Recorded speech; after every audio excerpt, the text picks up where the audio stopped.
O yo. Espera, ahorita va a empezar a grabar. Ok. Buenas tardes. Mi nombre es Javier Allende. Mi equipo es Berenice Pompa Fajardo. Vamos a explicar lo que es el procedimiento de ejecución. En este caso, mi compañera empezaría a explicar lo que es en sí el procedimiento. Procedimiento de ejecución. El objeto del procedimiento de ejecución será que se cumplan las resoluciones emitidas por las autoridades laborales, es decir, que se deberán cumplir plenamente, que son las sentencias dictadas por los tribunales, laudos arbitrales, resoluciones dictadas en los conflictos colectivos de naturaleza económica y los convenios celebrados ante los centros de conciliación y arbitraje. Y esto viene del artículo 939 de la Ley Federal del Trabajo. Ok, ¿y cuál sería el plazo del procedimiento de ejecución? Para cumplir con lo que se haya resuelto en el laudo, deberá expedirse dentro de los 15 días siguientes al día en que surte efectos la notificación. Ah, ok. Bien, yo explicaré lo que es las generalidades. La actuación del derecho objetivo tiene cabal cumplimiento mediante la ejecución forzosa, toda vez que existe un complejo de actividades procesales del juzgador y de las partes que se unen en el procedimiento para satisfacer los derechos y obligaciones que derivan del laudo o sentencia pronunciada en el juicio. La intervención de los órganos jurisdiccionales no concluye en el momento de dictar sentencia, que resuelve la controversia, sino que abarca todos los actos necesarios para complementar el fallo, es decir, la jurisdicción comprende la fuerza vinculativa. Bien, ¿y a qué te refieres con que la intervención de los órganos no concluye con la sentencia? Pues en este caso, cuando se dicta sentencia, aún se tiene que dictar sentencia ejecutoria o ejecutiva. Para que sea ejecutiva, muchas veces el abogado tiene que presentar una promoción donde se le pide al juez, mediante el artículo, ya depende qué artículo sea o qué ley sea, que se dicte sentencia ejecutiva, ya sea para que se dicte el embargo, en este caso, o el pago forzoso de la deuda que es del que el demandado se haya sido acreedor. ¿Podrías explicarnos cuáles son los gastos de ejecución? Sí, a diferencia del derecho civil y mercantil, en la materia laboral no se encuentran reglamentadas las cosas judiciales, por las que todo colitigante culpable queda obligado a liquidar. Sin embargo, tratándose de la ejecución de los laudos, la ley señala genéricamente que los gastos que se originen de la ejecución serán a cargo de la parte que no cumpla, desde luego mediante requerimiento de la autoridad ejecutora. Ok, ¿cuál sería la fundamentación de estos gastos de ejecución? Este viene en el artículo 944 de la Ley Federal del Trabajo y Ah, dice justo lo que acabo de decir, los gastos que se originen en la ejecución de las sentencias serán a cargo de la parte que no cumpla. ah, Ahora, ¿nos puedes explicar qué es el cumplimiento de los laudos? claro, esto viene en el artículo 940, de igual de la Ley Federal del Trabajo. La ejecución de las sentencias y convenios que se refiere el artículo 939 de esta ley corresponde a los tribunales, cuyo fin dictarán las medidas necesarias para que la ejecución sea pronta y expedita. Esto quiere decir que cuando nosotros presentamos la promoción para que sea ejecutiva la sentencia, el tribunal tiene que obtener todos los medios posibles para que se haga ejecutoria pues ya esta sentencia. Además, cuando la sentencia deba ser ejecutada por otro tribunal, se le dirigirá exhorto con las inserciones necesarias, facultando para hacer uso de los medios de apremio y dictar las medidas conducentes en caso de su oposición a la diligencia de ejecución. ¿Y cómo se hacer que se ejecute esta sentencia? Pues hay muchas veces que las mismas leyes dicen que no se necesita hacer ninguna promoción para que sea ejecutiva, simplemente al pasar del tiempo, en un determinado tiempo el tribunal la debe de hacer ejecutiva. pero también otras que es como lo que te decía, mediante la promoción que hacen los abogados. ¿Podrías decirnos qué es la cosa juzgada? Sí. Es el fin natural del proceso. Luego entonces podría definirse como el objeto que ha sido motivo de un juicio en todas sus instancias y que constituye la única verdad legal. Consecuentemente, la cosa juzgada es atributo exclusivo de la jurisdicción, ya que reúne los caracteres de la irreversibilidad, la inmutabilidad y la coercibilidad. La Ley Federal del Trabajo es omisa respecto del concepto de cosa juzgada, pero contiene un poco de información en el artículo 848 de la misma ley. Ok, entonces, ¿cuál sería el fundamento de la cosa juzgada?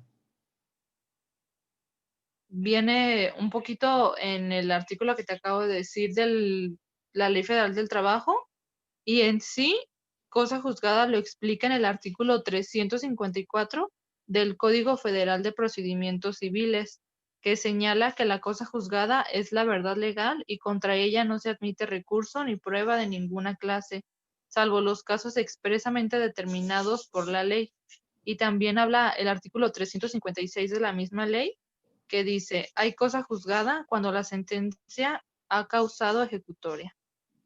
Ok, entonces lo que quiere decir en este caso es que cuando ya la sentencia es dictada y ya se ejecutó, que ya sea embargado, ya se pagó, ya no puede hacer nada porque ya es cosa juzgada. Entonces, te voy a explicar cuál es el procedimiento de embargo. En el artículo 945, las sentencias deben cumplirse dentro de los 15 días siguientes, día en que surta efecto la notificación. Vencido el plazo, la parte que obtuvo sentencia favorable podrá solicitar ejecución de estos en términos lo dispuesto en el artículo 950 de esta ley. Si el juez advierte que existe riesgo de no ejecutar la sentencia o si el patrón realiza actos tendientes al incumplimiento de la misma, el juez tomará las medidas necesarias a efecto de lograr el cumplimiento eficaz de la sentencia, pero para ello podrá decretar el embargo de cuentas bancarias y o bienes inmuebles, debiendo girar oficios respectivos a las instituciones competentes. Transcurrido el término señalado en el artículo 945, el juez, a petición de la parte que obtuvo, eh, dictará auto de requerimiento y embargo. En la diligencia de requerimiento de pago y embargo se observarán las normas siguientes. Se practicarán en el lugar donde se presta o se prestaron los servicios, en el domicilio del deudor o en la habitación, oficina, establecimiento, lugar señalado por el actuario en el acta de notificación. Si no se encuentra el deudor, la diligencia se practicará con cualquier persona que esté presente. El actuario requerirá de pago la persona con quien entienda la diligencia y si no se efectúa, el mismo procederá al embargo. El actuario no requiere de pago a la persona con quien entienda la diligencia y no se efectúa, el mismo procederá al embargo. El actuario podrá, en caso necesario, sin autorización previa, solicitar el auxilio de la fuerza pública y romper las cerraduras del local en que se deba practicar la diligencia. Si ninguna persona está presente, el actuario practicará el embargo y fijará copia autorizada en la diligencia en la puerta de entrada del local en que se hubiera practicado y el actuario, bajo su responsabilidad, embargará únicamente los bienes necesarios para garantizar el monto de la condena, de sus intereses y de los gastos de ejecución. Bien, entonces, ¿me puedes decir en sí qué es el embargo? El embargo es la garantía de que te paguen. Es decir, si una persona te debe a ti 1,000 pesos y ya llegaron a un juicio porque no te quiere pagar, cuando se dicta la sentencia y el juez ve que la persona no te quiere pagar o tú ves que no quiere pagar, entonces el juez dicta que se ejecute mediante un embargo. Entonces, cuando se hace el embargo, tú te quedas con los bienes y así haces que la otra persona te pague, o en dado caso de que no te pague y tú ya teniendo los bienes, los pones en remate. Y con el mismo remate de esos bienes, tú pues sí, te adjudicas el dinero, o sea, lo que te deben. Por eso es que dice la fracción, ¿cuál? Embargará únicamente los bienes necesarios para garantizar el monto de la condena. Cuando se hace la diligencia de embargo, no se puede, por ejemplo, si te deben 3,000 pesos, no puedes embargar más de, me parece, 4,000, 5,000 pesos. Siempre se pone un poquito más. No se puede embargar más de eso. Entonces, no puedes embargar un carro por 3,000 pesos que te deben. Ya cuando se va a remate, tú te cobras de eso. Eso es el embargo, una garantía de paga. ¿Podrías explicarnos cuáles son los bienes inembargables? Sí. Los bienes inembargables son aquellos bienes que están excluidos de la ejecución y no pueden ser embargados. En el artículo 952 de la Ley Federal del Trabajo señala concretamente los bienes que no podrán ser objeto de embargo, que son los bienes que constituyen el patrimonio de la familia, los que pertenezcan a la casa habitación siempre que sean de uso indispensable, la maquinaria, los instrumentos útiles y animales de una empresa o establecimiento en cuanto sean necesarios para el desarrollo de sus actividades. Podrán embargarse las empresas o establecimientos de conformidad con lo dispuesto en el artículo 966 de la misma ley. También las mieses antes de ser cosechadas, pero no los derechos de las siembras. También las armas y caballos de los militares en servicio activo, indispensables de conformidad con las leyes. El derecho de usufructo, pero no los frutos de éste. Los derechos de uso y habitación. Y las servidumbres, a no ser que se embargue el fondo a cuyo favor estén constituidas. Ok, y me comentaste en la fracción 3 del artículo 966. ¿Qué dispone este artículo?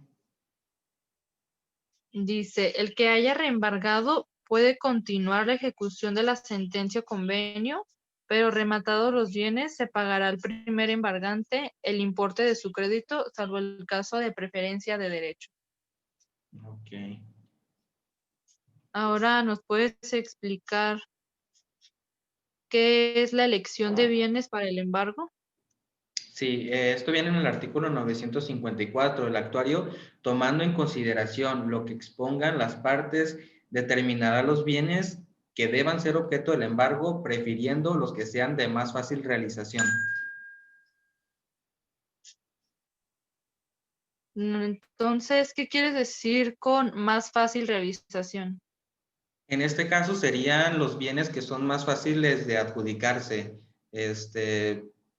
O sea, no bienes que sean tan, sí, sí, tan difíciles de vender o tan difíciles de adjudicarse. Los que sean más fáciles de que el actor se pueda adjudicar son los bienes realizables, algo que sea fácil de vender. ¿Podrías decirnos cuál es el embargo sobre bienes muebles? Perdón, el embargo de bienes que no se tienen a la vista. Sí. En el curso de diligencia se advierte que los bienes que deban embargarse se encuentran en otro lugar. El actuario deberá trasladarse y previa identificación practicará el secuestro. En el artículo 955 de la Ley Federal del Trabajo señala, cuando el embargo deba recaer en bienes que se encuentren fuera del lugar donde se practique la diligencia, la parte que obtuvo sentencia favorable deberá manifestar al actuario el local en que se encuentran y previa identificación de los bienes practicará el embargo. Ok. ¿Y cuáles son entonces los bienes que no se tienen a la vista? Según lo que nos comenta el artículo de la Ley Federal del Trabajo, son los que se encuentran en otro lugar en el que no es el embargo. Tal vez bienes que fueron llevados a otro lugar con ese fin para que no sean embargados, pero bajo una identificación el actuario puede acudir al lugar en donde estén esos bienes y poder embargarlos. Ok, entiendo. Bien. ¿Nos puedes explicar qué es el embargo sobre dinero o créditos realizables en el acto? Sí. Si los bienes embargados fuesen dinero o créditos realizables en el acto, el actuario trabará embargo y les pondrá a disposición del tribunal, a quien deberá resolver de inmediato sobre el pago del actor. ¿A qué te refieres aunque sean realizables?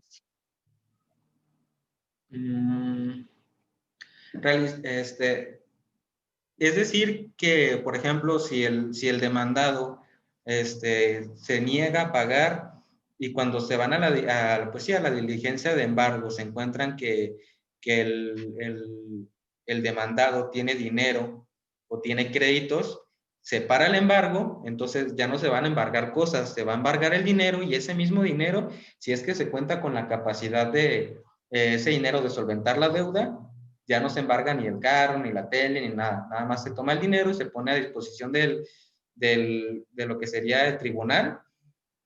Y ya el tribunal, pues lo que diría es, pues si debe 100,000 pesos y embargaron 100,000 pesos en efectivo, pues ya con eso se les paga.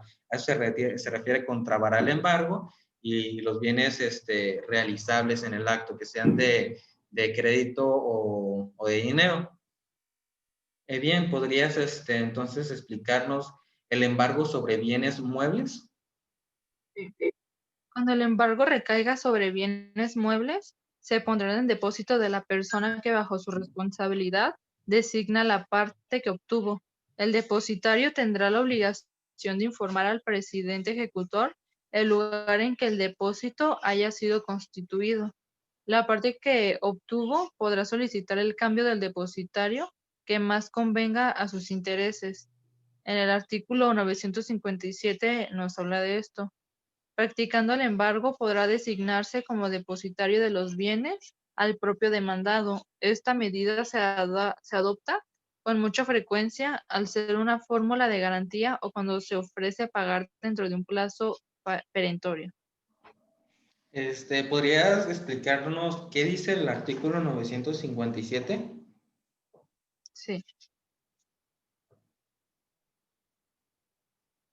Este dice, si los bienes embargados son muebles, se pondrán en depósito de la persona que bajo su responsabilidad designe la parte que obtuvo sentencia favorable. El depositario deberá exhibir identificación oficial para que se agregue copia de la misma a los autos, otorgar las generalidades exigidas a los testigos, proporcionar domicilio de guarda y custodia en que quedarán los bienes embargados dentro de la jurisdicción del tribunal, protestar el fiel desempeño de su cargo y manifestarse sabedor de las penas que incurren los depositarios infieles. La parte que obtuvo podrá solicitar el cambio del depositario. Ahora, ¿me puedes explicar qué es el embargo sobre créditos, frutos o productos? Sí. Si los bienes embargados son cuentas bancarias, valores, créditos, frutos o productos, se notificará al banco, institución de valores, deudor o inquilino que el importe del pago lo ponga a disposición del tribunal, apercibido del doble pago en caso de desobediencia.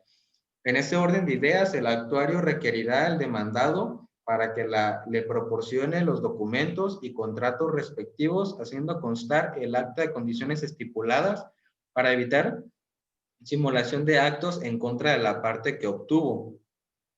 Bien, entonces eso ya sería todo por este tema, o al menos de este equipo. Yo creo que con esto podemos cerrar, ¿no, Bere? Sí, por mi parte ya sería todo. Ok, entonces hasta aquí quedó, maestra. Hasta luego. Bye, Bere. Bye.